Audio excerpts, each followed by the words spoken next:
ధనుర్మాసంలో ముఖ్యంగా పాటించవలసిన నియమాలను గురించి తెలుసుకుందాం. ధనుర్మాసం 30 రోజులు కూడా తప్పనిసరిగా బ్రహ్మీ ముహూర్తంలోనే మనం నిద్ర లెగవాలి. తెల్లవారుజామునే తలారా స్నానాన్ని ఆచరించాలి. అది కూడా చన్నీటి స్నానాన్ని ఆచరిస్తేనే ఉత్తమం.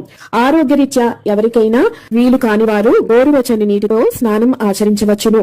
ఈ 30 రోజులు కూడా తప్పనిసరిగా మీరు మద్యం, మాంసం అలాగే ఇతర అన్య పదార్థాలను త్యజించవలసి ఉంటుంది. బ్రహ్మచర్యం తప్పనిసరిగా పాటించాలి. అలాగే పాలు, పెరుగు, నెయ్యను విసర్జించాలి. ప్రసాదాలలో మీరు స్వామివారికి నివేదన చేసినప్పుడు ఇతరులు మీకు ప్రసాదంగా సమర్పించిన వాటిల్లో ఇవి ఉన్నా మీరు స్వీకరించవచ్చు. ఎందుకంటే అది ప్రసాదం కాబట్టి. ఇంటి ముందుల తప్పనిసరిగా ముగ్గు ఉండాలి. మీకు ఆవు పేడ, గోమయం అందుబాటులో ఉంటే కొంచెమైనా తీసుకొచ్చి మీరు గొబ్బెమ్మలు చేసి ఆ ముగ్గులో పెట్టే ప్రయత్నం తప్పనిసరిగా చేయండి.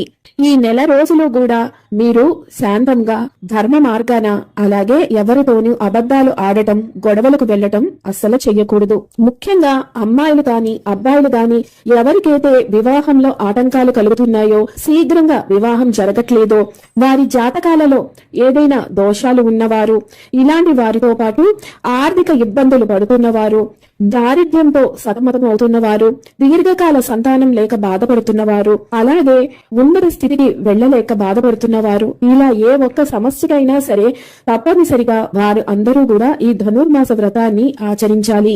అలాగే ఈ నెల మొత్తము కూడా పువ్వులను ధరించడం, కళ్ళకి కాటుక పెట్టుకోవటం చెయ్యకూడదు. ప్రతి పువ్వు కూడా స్వామివారికే అర్పించాలి. ఈ నెల రోజులు కూడా ఆడంబరాలకు పోకుండా స్వామివారి నామస్మరణతో, ఆయన కథలను వినడంతో లేదా చదవడంతోనే కాలాన్ని మీరు గడపాల్సి ఉంటుంది.